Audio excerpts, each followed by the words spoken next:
बिस्मिल्लाहिर्रहमानिर्रहीम। PMM पाकिस्तान मुहब्बे वतन movement और मुहब्बे वतन चैनल की जानिब से तमाम नाजरीन को अस्सलाम वालेकुम। इस सियासी कल्चर पे गिला शिकवा तो रहता है कि ये झूठा भी है, धोखा भी देता है और फरेबी भी है, लेकिन कभी कभार ऐसा भी हो जाता है कि सियासी कल्चर के जो सियासी अकाबरीन हैं उनकी ज़बान से निकलने वाला सच सुनने को भी मिलता है। सियासत एक आर्ट है।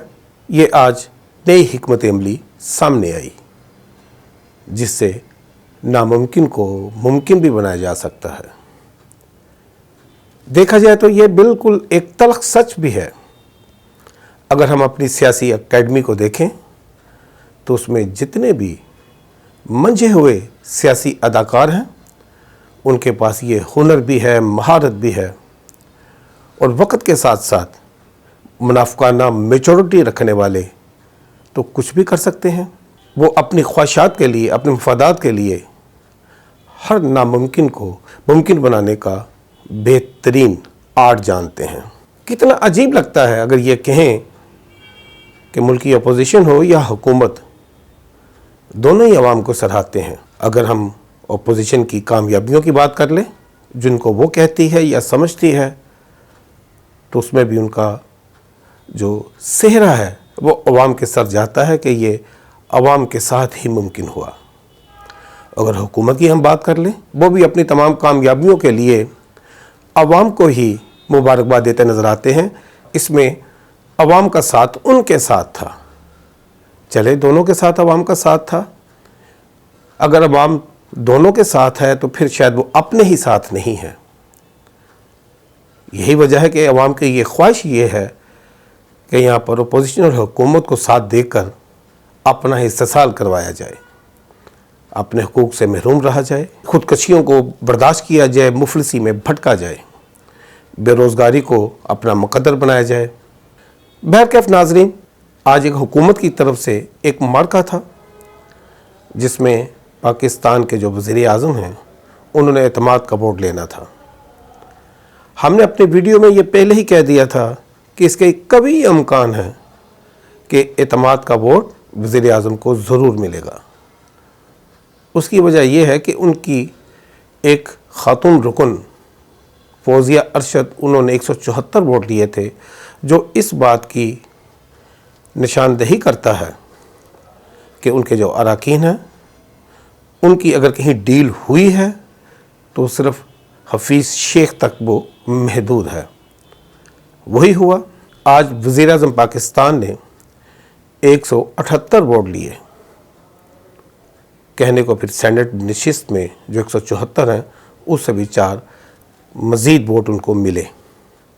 तो अब ये सोच लेना चाहिए कि कुछ ना कुछ लोग तो हैं जो पहले भी हमने कहा था कि किंग मेकर का किरदार अदा करते हैं। वो कभी भी पांसा पलटने का मौका हाथ से नहीं जाने देते। अब वो जो 16 अरकान हैं वो कभी भी आने वाले वक्तों में इस सियासी गेम को किस नहज पे लेके जाते हैं, ये खेल आज भी जो किंग मेकर हैं उनके हाथ में ही है, हमेशा की तरह उनके हाथ में ही है। इसके लिए वज़ीर आज़म पाकिस्तान को आइंदा क्या मोहतात रहने की ज़रूरत है, या फिर अपने किए गए वादों की तकमील के लिए जिसका उन्होंने जारहाना अंदाज़ अपने कौमी खिताब में अपनाया था उसकी तरफ कदम बढ़ाने की ज़रूरत है। इसके लिए तो वही इस बारे में फ़ैसला कर सकते हैं। आखिर आज वज़ीर आज़म पाकिस्तान ने जो पार्लियामेंट में खिताब किया जिसमें उन्होंने आलमी रिकॉर्ड याफ्ता का जिक्र किया, जिसको पूरी दुनिया 10% के नाम से जानती है, और फिर ऐसे ही दूसरे जो पाकिस्तान को इस हाल तक पहुंचाने वाले हैं, जो मकरूज़ियत में लेके जाने वाले हैं, उनको भी उन्होंने अपने ख़िताब का हिस्सा बनाया। यूँ कह सकते हैं कि उन्होंने अपने ख़िताब में अपने रवायती अंदाज में चोरों, डाकुओं और लुटेरों को खूब लताड़ा। शायद यही वजह है कि ओपोजिशन ने अपने प्रेस कॉन्फ्रेंस में, जिसमें उनका एक जोराना था, अपने कौमी असम्बली के अरकान के लिए उन्होंने भी खूब धुलाई की। उन्होंने भी अपने अपने सियासी गुरुओं की खूब प्रस्तश के लिए आवाज़ें बुलंद की। अब सबसे बड़ा जो मार्का है वो शायद सेनेट इलेक्शन चेयरमैन का है। उससे पहले 11 तारीख को उस पिटीशन की हेयरिंग है जिसमें यूसुफ रज़ा गिलानी और उनके जो साहबजादे हैं उनके ख़िलाफ़ बेज़ाब्तगियों के हवाले से या वीडियो जो मंजर आम पे आई थी उस पर कुछ इलेक्शन कमीशन में एतराज़ात हैं जिसकी सुनवाई होनी है।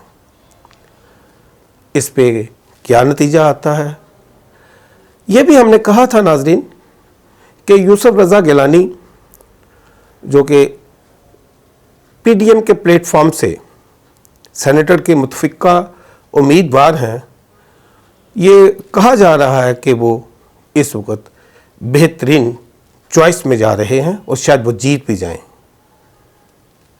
हम फिर दोबारा ये दोहरा देते हैं कि अगर यूसुफ रज़ा गिलानी चेयरमैन सेनेट बन भी जाएंगे या फिर इमरान खान अगर ओपोजिशन में जाते या उन्होंने एतमाद का वोट ले भी लिया है तो कौम को क्या मिलेगा। बात तो 22 करोड़ आवाम की है। ये सारा जो सियासी स्ट्रक्चर है ये तो अवाम की नुमाइंदगी के लिए बात करने वाले हैं। इस तमाम खेल से अवाम के हिस्से में क्या आएगा। अवाम तो आज भी महंगाई का रोना रो रही है, बढ़ती हुई कीमतें उसकी पहुंच से दूर होती जा रही हैं। और हमारे यहाँ हुकूमती अरकान हो या ओपोजिशन के जो भी वसाइल पे काबिज हैं, जिनके पास तमाम के तमाम कौम के वसाइल वो दोहरे मेयार से एक तरफ कौम का मसीहा बनकर उनका दिल लुभा रही है और दूसरी तरफ से मुनाफा कमा कर अपना उल्लू सीधा कर रही है। अपना बहुत सारा ख्याल रखिएगा, हमें इजाज़त दीजिएगा। व आखिर दुआना अल्हम्दुलिल्लाहि रब्बिल आलमीन।